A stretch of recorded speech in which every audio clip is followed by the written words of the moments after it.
Summer holidays வந்தாச்சு, நம்ம GT Holidays வந்தாச்சு. GT Holidays, South India's #1 travel brand. Meenakshi Faculty of Arts and Science for Women at KK Nagar, Chennai. BCom, BSc, BA, BBA, BCA and Viscom. Apply now.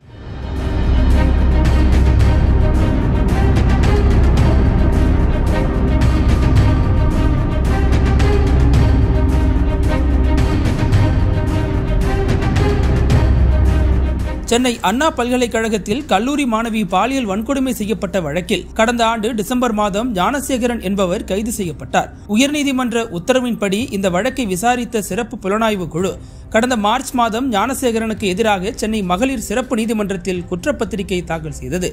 ஆனால் தனக்கு எதிராக கூறப்பட்டுள்ள குற்றச்சாட்டுகள் முற்றிலும் தவறானது எனவும் ஆதாரங்கள் இல்லாமல் தனக்கு எதிராக குற்றச்சாட்டுகளை காவல்துறை கூறியுள்ளதால் வழக்கில் இருந்து தன்னை விடுவிக்க வேண்டும் எனவும் ஞானசேகரன் தரப்பில் மனு தாக்கல் செய்யப்பட்டது. இந்த மனுவை மகளிர் நீதிமன்றம் கடந்த மார்ச் மாதம் தள்ளுபடி செய்தது. இதற்கிடையே சென்னை அள்ளிக்குளம் வளாகத்தில் உள்ள மகளிர் சிறப்பு நீதிமன்ற நீதிபதி வேறு நீதிமன்றத்திற்கு மாற்றப்பட்டதால் இந்த வழக்கு சென்னை போக்சோ சிறப்பு நீதிமன்ற நீதிபதி ராஜலட்சுமி முன்பு விசாரணைக்கு வந்தது. கடந்த மார்ச் மாதம் குற்றச்சாட்டுகள் பதிவு செய்யப்பட்ட நிலையில் உடனடியாக விசாரணை தொடங்கப்பட்டு அரசு தரப்பில் 29 சாட்சிகளும் 100க்கும் மேற்பட்ட ஆவணங்களும் தாக்கல் செய்யப்பட்டன. கடந்த 20ஆம் தேதி அனைத்து சாட்சிகளும் விசாரிக்கப்பட்டன. மேலும் குறுக்கு விசாரணையும் நிறைவடைந்தது. இதையடுத்து இந்த வழக்கு இறுதிக்கட்டத்தை நோக்கி நகர்ந்தது. அப்போது காவல்துறை சார்பில் ஆஜரான வழக்கறிஞர் மேரி ஜெயந்தி ஞானசேகரனுக்கு எதிரான குற்றச்சாட்டுகள் அனைத்தும் நிரூபிக்கப்பட்டுள்ளன, அவற்றுக்கான அறிவியல் ரீதியான ஆதாரங்களும் உள்ளன, எனவே அவருக்கு அதிகபட்ச தண்டனை வழங்க வேண்டும் என வாதிட்டார். ஞானசேகரன் தரப்பில் ஆஜரான வழக்கறிஞர் சந்தேகத்தின் அடிப்படையில் மட்டுமே இந்த வழக்குகள் பதிவு செய்யப்பட்டுள்ளன, குற்றச்சாட்டுகளுக்கு போதிய ஆதாரம் இல்லை, எனவே வழக்கிலிருந்து ஞானசேகரனை விடுதலை செய்ய வேண்டும் என வாதிட்டார். பின்னர் இருதரப்பு வாதங்களும் எழுத்துப்பூர்வமாக தாக்கல் செய்யப்பட்டதை அடுத்து வழக்கின் தீர்ப்பை வருகிற மே 28ஆம் தேதி ஒத்திவைப்பதாக நீதிபதி அப்போது உத்தரவிட்டிருந்தார். அதன்படி 28ஆம் தேதியான இன்று காலை தீர்ப்பை வாசிக்க தொடங்கிய நீதிபதி ராஜலட்சுமி ஞானசேகரன் குற்றவாளி என்பதை அறிவித்தார். இதை கேட்டு நீதிமன்றத்திலேயே கதறிய ஞானசேகரன், எனக்கு அப்பா இல்ல, அம்மா மட்டும்தான் இருக்காங்க, அவங்களுக்கு உடம்பு சரியில்லை, எனக்கு ஒரு தங்கச்சி இருக்காங்க, என்னோட மகள் 8வது படிக்கிறாங்க, அவங்கள நான் தான் பார்த்துக்கணும், என்னோட வங்கி கணக்கை முடக்கிட்டாங்க, எனக்கு நிறைய கடன் இருக்கு, அதனால எனக்கு குறைந்தபட்ச தண்டனை கொடுங்க மேடம் என கேட்டு கதறி அழுதார்.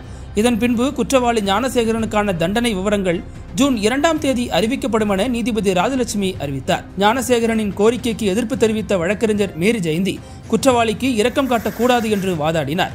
பல்கலைக்கழக வளாகத்திற்குள் சென்று காட்டுமிராண்டித்தனமான குற்றத்தை புரிந்துள்ளார். இது அரிதினும் அரிதான வழக்கு என்பதால் அதிகபட்ச தண்டனையை ஞானசேகரனுக்கு வழங்க வேண்டும் என்று அவர் வலியுறுத்தினார்.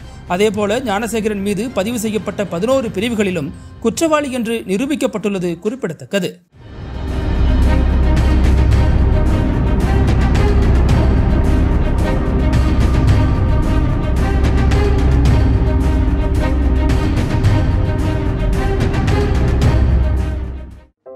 நக்கீரன் டிவிக்கு சப்ஸ்கிரைப் செய்யுங்கள். உங்கள் ஆதரவே எங்கள் பலம்.